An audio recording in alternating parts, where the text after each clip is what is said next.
So what do you remember about 2017? I certainly remember the feeling that actually my character discusses in the beginning of the play, that at the onset of his administration and the onset of all the horrors he started to enact, that the feeling of like, well, something's gonna bring him down because there's no way that this is tolerable. I remember watching these hearings like if I didn't watch them, then they wouldn't happen and somehow they wouldn't have an impact. And at the same time, I also remember thinking, it has to get better. Like this can't last. Things are going to break down and he will be called out. I just remember feeling like, oh my God, let this be the thing that sinks in, because having gone through the campaign and like all the horrific things that were revealed about him, all the things that he said, all the ways in which he revealed himself to be just unworthy of the office of presidency. It's hard to remember because it was so disorienting. And I don't only mean the outcome of the presidential election. I don't think that it is only about who is in power and who's not in power. I actually think the thing that was so disorienting was that suddenly the values that I thought made me proud to be an American, values of inclusion and openness, those values didn't seem important anymore. Hello, everyone. Welcome to the Water Cooler. I'm Ivani Debery, and I'll be your guide. During this episode, you'll be hearing from the creative team of Shipwreck, as well as other artists and scholars in conversation about the show. In 2017, Anne Washburn went to a silent writing retreat.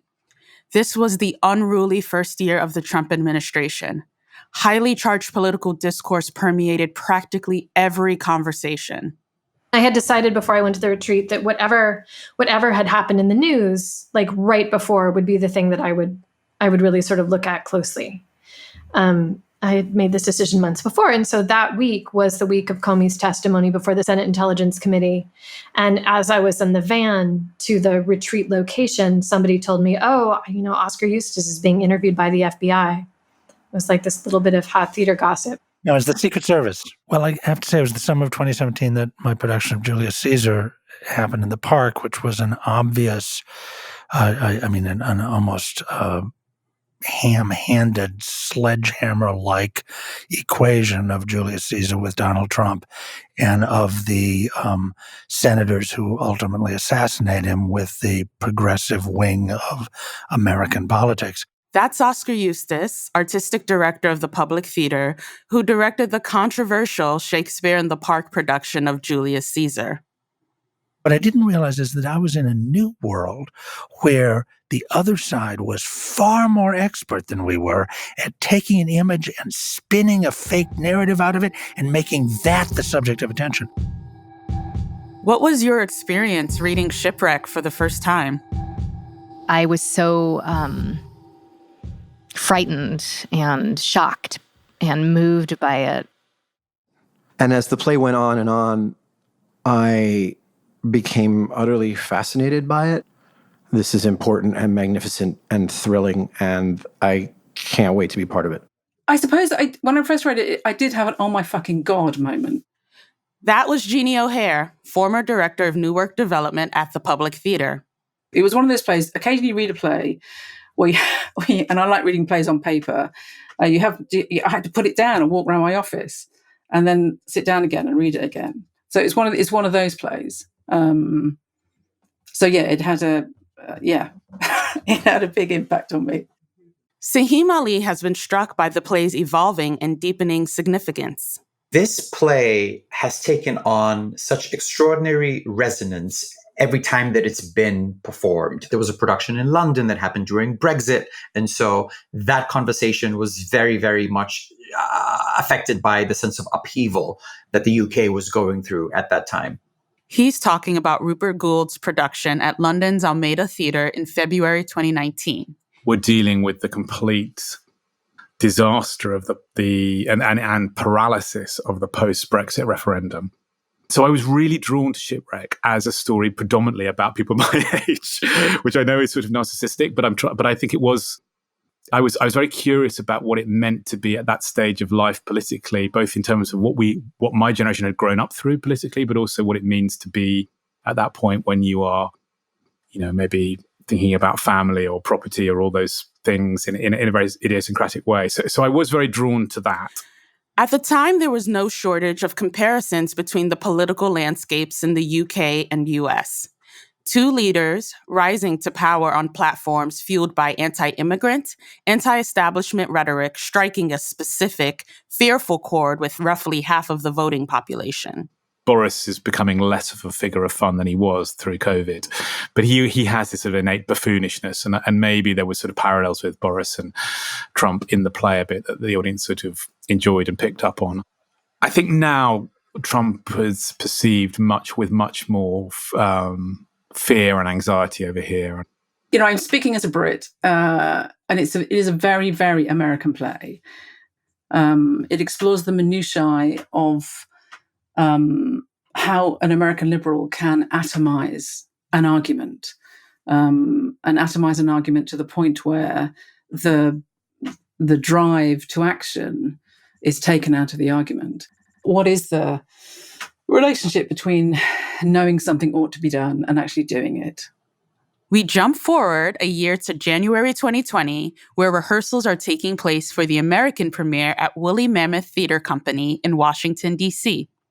Artistic director Maria Manuela Goyanes felt compelled by how the play would resonate in the nation's capital. It's an election year, and we're in Washington, D.C. Everything was gearing up to the election. Folks had already been thrown their hat into the ring. When we did it in D.C., it was during the impeachment. Donald Trump had just been impeached. So it was a wild moment to be making this play in Washington, D.C. That was dramaturg Sarah LUNNIE, who worked on the Woolly Mammoth and Public Theater co-production. And over the course of our rehearsal process, the Senate blocked witnesses in the impeachment trial. We were engaged in a play that was about the beginning of a sort of like what we was hoping was an unraveling, right? Like here we were again, hoping for this is the thing, this is it. Just like in 2017. The country did not erupt into protests, and the world kept spinning. And Anne wrote a new line in the play. Mitch McConnell steals a Supreme Court justice? We're not in the streets. And if in the future the Republican-controlled Senate blocks all principal witnesses from some sham of an impeachment trial, you won't see us in the streets. Initially, the co-production between Woolly Mammoth and the public was to culminate in a physically realized production in the fall of 2020. In adapting the play for audio, change of medium wasn't the sole consideration. Anne also contemplated the moment. Much like previous incarnations, this third iteration of Shipwreck lands at a time of incredible uncertainty. We're headed into the most contentious presidential election of many of our lifetimes. We are months into a global pandemic. Since this summer, the streets have been ablaze with thousands of demonstrations nationwide demanding racial justice. What follows are selections of Anne in dialogue with several thinkers on language, politics, and identity. In a moment, we'll hear her in dialogue with fellow playwright Will Arbery. Later, we meet John McWhorter for a linguist's perspective on how language both helps us and prevents us from communicating. We no longer have a common language to discuss politics. We have all these different languages. We need to be able to speak to each other. And finally, we'll learn of Anne's decision to cut a major character, Mark, and reimagine the play without him. We'll hear from Anne, her collaborators, as well as from scholar KWAME Anthony APPIAH about the nature and implications of the change. And then the pandemic hit, and we talked about making it into an audio play. And then George Floyd was murdered in Minneapolis, and this huge discussion blossoming. So the discussion really became about could the play have this? Could we do this play with this character? A, written by a white playwright, and then B, is this a time for anyone to be writing a play in which a Black character is unpacking racial trauma in this particular way? Throughout, we will continue to hear from actors in the audio production and others who were instrumental along the way. First up, Anne chats with fellow playwright Will Arbery on crafting characters who sit on the other side of the political aisle. I thought it might be very interesting to discuss what it is to write a play with characters who have political ideologies which are not your own, and to ensure them humanity and eloquence. And how that's a challenge, both as a person with certain viewpoints and as a writer. Just the mechanics of what it is to write those characters. Is that different for you than writing people who to whom you more easily ideologically conform? I come from a world of people whose beliefs are different from my own, intensely brilliant, intellectual, passionate people. It's a world that I know well and resulted in certainly my play Heroes of the Fourth Turning, but also has infused pretty much everything I write. Heroes of the Fourth Turning, Will Arbery's Pulitzer Prize-nominated play, premiered at Playwrights Horizons in September 2019. Like Shipwreck, Heroes is set in 2017. It's about these 4 graduates of this tiny Catholic Great Books college in the middle of Wyoming, and they've returned to see their professor, named president of the college, and they're sort of sitting around drunk, waiting for her to show up. I think that when it came to actually writing it, it really just became,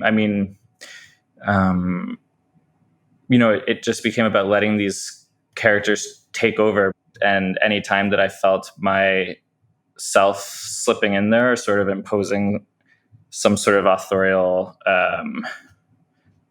agenda on things, I would try to strip those moments away. I wanted to let these characters and especially because Heroes takes place with no liberal voices present, it was important that those characters felt safe, and were saying things to each other that they might not say even if I was there. And so I had to get out of the way. We need to absolutely know the most private, most eloquent arguments of the political side that we are not personally attached to, because it's only in that way, well, A, that we can speak with each other productively, or B, that we can argue with each other tactically, argue with each other persuasively. And I do feel when you talk about the liberal bubble, we're very, very insulated from the most eloquent part of other people's arguments. Did you worry about their eloquence? Did you worry that they were persuasive?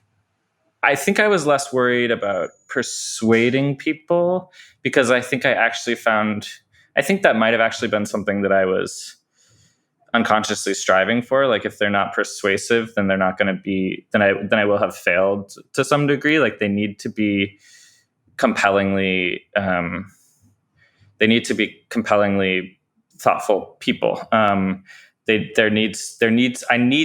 actually need them to be persuasive. I need there to be tickles of danger in the audience's mind when they sort of realize, oh, that was well said, or I never thought about it that way. That's definitely part of the provocation of the play. I think what I was more worried about was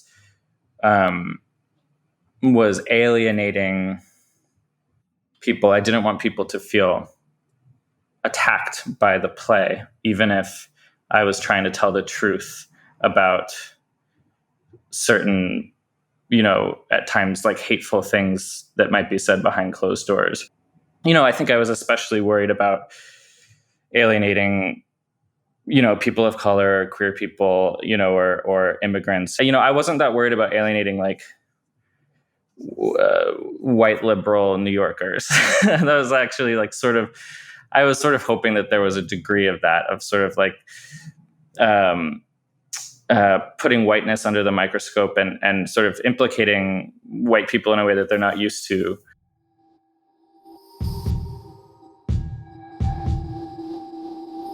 By complicating views about the other side, Anne and Will force audiences to confront their own idiosyncratic behaviors in safe settings. This play is sort of, their home is metaphorically a safe space. But it really doesn't turn out to be that. It gets really contentious. It feels like a lot of relationships fracture by the end of the play. Who knows if there's like any coming back from this? And I think about how people in my life that I know communicate to people who are politically different. You know, all these questions that a lot of liberals are faced with right now, certainly a huge discomfort talking about race, certainly a huge discomfort when you actually talk about what is an acceptable or possible or hopeful way to change this country, how that change happens, and how revolutionary it should be. You know, so many questions that until you start talking about, liberals would sort of say we're all on the same page, but in reality, people are on very different pages, and those questions, when articulated, can, you know, fray friendships that, you know, have a lot of history. That was Mia Barron again, along with Soo-Jean Kim. As cast members, their charge was to dive into these sprawling issues of race and politics. Here are fellow actors Joe Morton and Raúl Esparza. Luis is a character who stands outside that conversation, and his curiosity, it feels insidious because he is constantly poking at something that is uncomfortable for everybody else in the room. What this play does is it talks about liberalism in a fairly full way. I mean, a comprehensive way, because there's so many different kinds of liberals. It's not just, it's just like conservatives. There's lots of different kinds of conservatives. There is no monolithic, this is what a liberal is. What are the ramifications for a country when our most honest rhetoric exists primarily within the confines of one's political bubble? What does that mean for discourse, for debate? Here's Anne in conversation with John McWhorter, Columbia University scholar, linguist, and author. If we are in a time right now, which is a time of multiple crisis, a divided nation, and where it feels like so many groups have such their own sets of language, where Trump is able to give whole long speeches which appear to be normal and using normal language, but if you're keyed into alt-right signifiers, he's conducting an entire separate conversation underneath it, which people may or may not be attuned to because we no longer have a common language to discuss politics. We have all these different languages. We desperately need to be able to speak to each other. I don't know. Is there some way in which language structure could be this thing that saves us? You could imagine something happening where the left and the right break everything down and bring up a new political ideal from the ashes that they created by breaking everything down. The thing that worries me is that we have a severe problem on both sides, where we have a right wing that is anti-empirical and anti-scientific. And so they're not talking about real things anymore, right down to the trickle-down economics they won't let go of.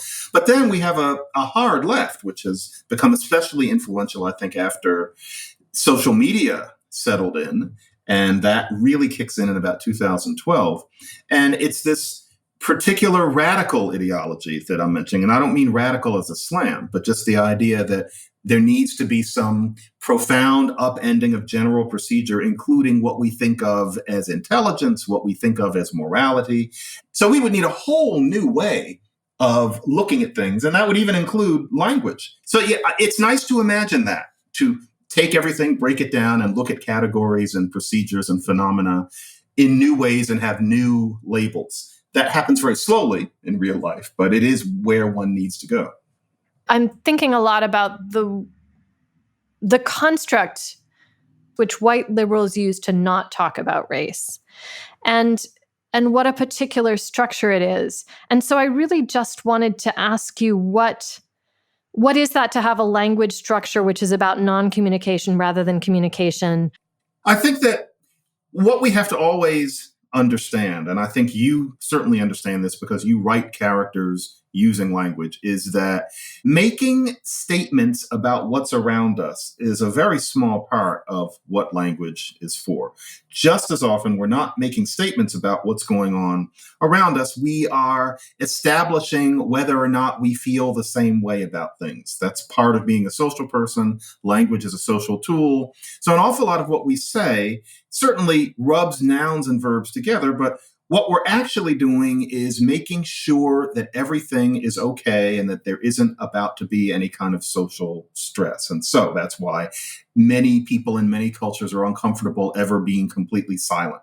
It's why people do things like go, yeah, when there's nothing to give assent to, or why many people will kind of smack their thighs, that kind of gesture, bam. Why are you hitting your legs? Because nobody's saying anything, and that establishes that everything's okay. It's called phatic communication, P-H-A-T-I-C. And that phatic communication actually can extend to a desire to establish that everybody has the same moral views or political views. And so my sense of the way a certain crowd, of which I would consider myself a part, and you probably do too, that group of people are very committed to establishing that they are enlightened about race issues and that they're not racist. And I completely understand that. And so I think that often when the non-Black crowd talk about race, as you're putting it, it's not really so much that anybody's waiting for any new insight. It's that everybody wants to make sure that everyone in the room has a certain basic understanding that it is wrong to look down on other groups of people. And so to the extent that you might feel like people are not talking about it, maybe what you're saying is that people aren't saying anything new or they aren't proposing solutions. And so you end up having not real conversations where you pretend to espouse things that maybe you would rather not try to think all the way through. But doing that is at least acknowledging that there's a problem. So it ends up being something that doesn't feel like conversation. It can feel messy. It can seem performative, I would think. But what it's really doing is it's making social interaction graceful in the way that language always does, no matter what the topics in the air are. So there's a lot of etiquette in the way we talk about race. But isn't there that always the challenge of etiquette, that on the one hand it's crucial? I guess, yeah, that sense of when does attentive courtesy become hollow ceremony? And at what point does hollow ceremony become something which, I don't know, everyone loses patience with, or which can no longer be sustained? I think any learning situation is a combination of shame and love, right? So I think similarly, if we're going to actually have conversations, if we're actually going to expand vocabulary, which I genuinely think is happening. I know that, for example, my particular white liberal brain has gone to places I didn't know it could go. There are intricacies I didn't know that I could perceive, and it's a relief to perceive. And I think that that's happened out of a curious combination of love and shame. And whether the shame factor is too high or the love factor, the permissive love factor is too high, like you're never going to hit the right mix, just as no language is ever going to attain the perfect self-expression of humans. Earlier in this episode, we touched on the major changes to Shipwreck leading up to this production. The original version, the version which debuted in London, went to DC, there's a lead character who is not in this version of the play. A Black man adopted as an infant from Kenya, and placed in a family of white farmers in upstate New York, raised in an all-white community. One of the reasons I engaged with this play was because of that character mark. Like, I loved that Anne was engaging with a character that was outside of her experience in trying to understand something about what it means to be American in this character who hasn't been born here, who is thinking about race and reflecting on race because he's Black in America and he doesn't have the history or the ancestry. He had a direct relationship with the audience and spoke primarily in long monologues that interspersed the play. And over the course of the play, we come to understand that the folks who have gathered in the farmhouse, the the liberal city people whose conversation we are following in the farmhouse are really projections of Mark's imagination. And then George Floyd was murdered in Minneapolis, and this huge discussion blossoming. So the discussion really became about could the play have this? Could we do this play with this character? A, written by a white playwright, and then B, is this a time for anyone to be writing a play in which a Black character is unpacking racial trauma in this particular way? There's real hurt and real pain and real anger at the inequities that have shown up in this moment, and questioning, like, what is privilege? My impulse was not to throw out the baby with the bathwater, not to say we can't do this play simply because you've written this Black character reflecting on slavery and racism. Actually, let's focus the discussion on the politics of the moment. Let's focus the discussion on these white characters who are trying to deal with race and unable to do it. What are we grappling right now with as Americans facing this presidency? What are these white liberals actually? What are the white people in this play actually coming up against? What are the white characters unable to express or unable to find language for? When Saheem came to me and said, I think there is a play without Mark, and I think it's a different play, I did not believe him. I assured him for a period of, I think, 3 weeks, as I was continuing to adapt it into an audio version, that was not going to be the case, and we were just going to have to abandon the play altogether. And it was really the last morning before we had to decide this that I had finally made the play with Mark, the satisfactory play. I had come up with the version of it. And then I cut him from the play. And it was weirdly a different play, dramaturgically. In the original version, in a way, it's all of it is his thinking in some deep sense, right? Because he's imagining these people who've the white liberals are in the house that he grew up in, and they're having these conversations and so on. This is KWAME Anthony APPIAH, philosopher, author, and lecturer. Anthony's work mostly focuses on the philosophy of language and mind. In the end, we discover that we're the controlling intelligence is the intelligence of this young African American who's grown up in this white community where this house is. We know that there's a kind of controlling intelligence, and that all these very complicated thoughts are the thoughts of a character.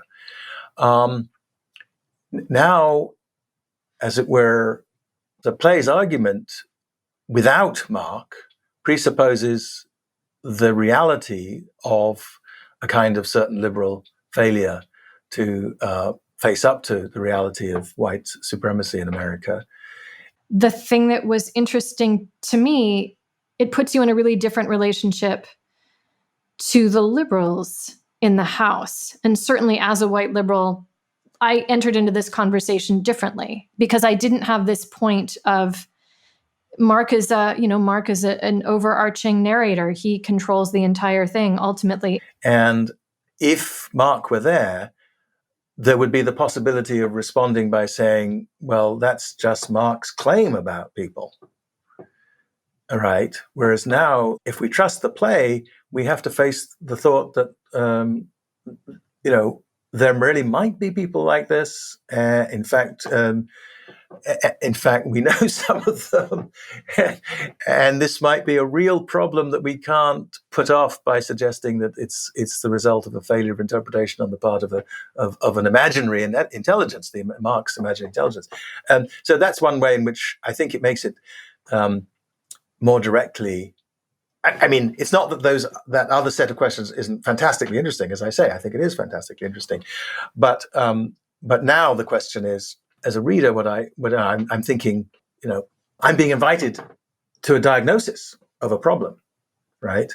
And so my challenge is to decide whether I agree with the diagnosis and whether the play makes a convincing case for the diagnosis, and I think it does. I'm the last person to weigh in on that. That's because you were the first person, right? I've had my fun. What I am struck by now, when I experience the new draft from which Mark has been removed, is that I didn't know in the previous incarnation the extent to which, as a white person watching that play,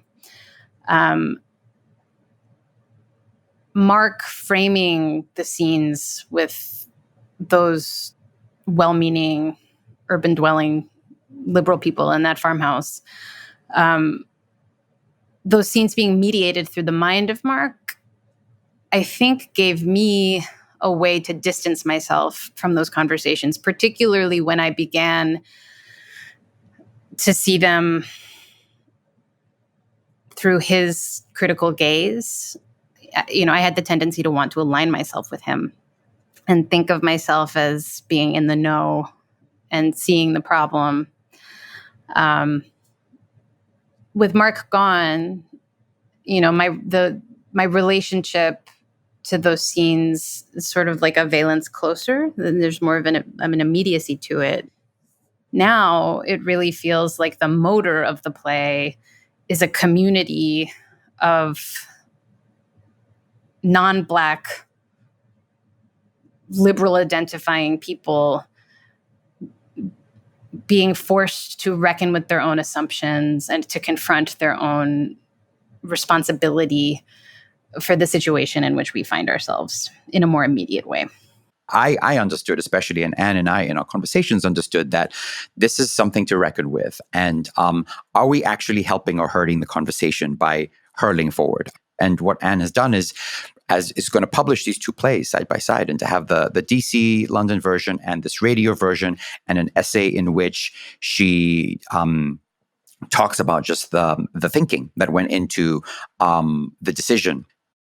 And at this particular historical moment, what Anne came to believe, and I came to believe others, Saheem Ali, who directed it, that we don't need a white person narrating the experience of a Black character, and particularly their experience about race. That is not a voice that is welcome at this moment. And that's what I want to make clear is I don't think that's censorship. I don't think that's fear. I think that's respect.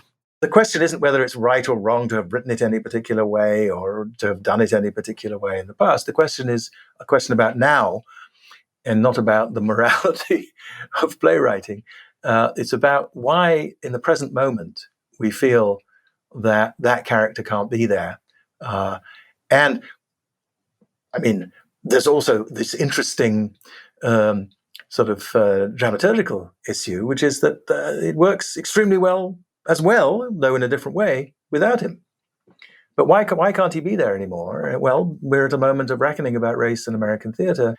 So I think that is an interesting question that the history of the plays, performances, and productions raises. When we last heard from Jeannie O'Hare, she posed the critical question: what is the relationship between knowing something ought to be done and actually doing it? Could it be that we confuse the desire for action, the knowledge that action is necessary, with the act itself? We quite often construct these lives in which we're insulated from ever having to take actions and make decisions about what's going on around us in politics. And you can see it very, very clearly, but you teach yourself to be willfully blind to it. And so I do think that there's an element of liberalism which has spun off into that kind of cocoon of inaction. So taking it back to drama, Aristotle and his theories on drama, character is action. What you do is who you are. And if you are endlessly talking about doing something and never doing it, that's who you are.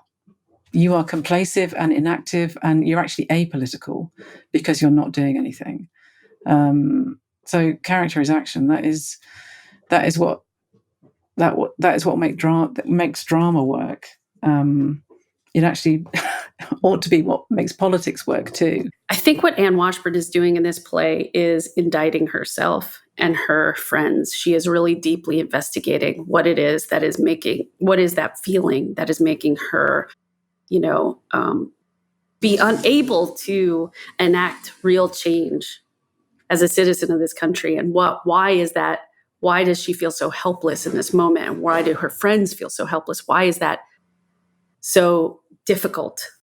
the thing that I related to most, I think, was this sense that that these characters feel like they have been part of a rational political discourse in which they understand their place in the world, and they understand who the enemies are, they understand who their friends are, they understand the terms of engagement of the struggle. And then Trump throws that all off. And it's not just Trump, it's what Trump's election reveals about the country. And it gives you an insight into, yes, the ways we blind ourselves and the ways we speak about things and the ways we don't take responsibility for what our words mean and the actions that are implied that we think we've taken simply because we've spoken. And I think that's what I worry about with the liberals. And I think that might be part of the mirror. When does it stop being, when do you have to stop engaging it on an academic level and then start doing something practical? I think a lot about action. Allie, the character Allie, has a big moment where she says, no one's doing anything. And they're like, what did you do? And she said, I made phone calls. And is that the extent of our political power? Is there more we can be doing? Is there more we should be doing? Shipwreck is subtitled A History Play About 2017.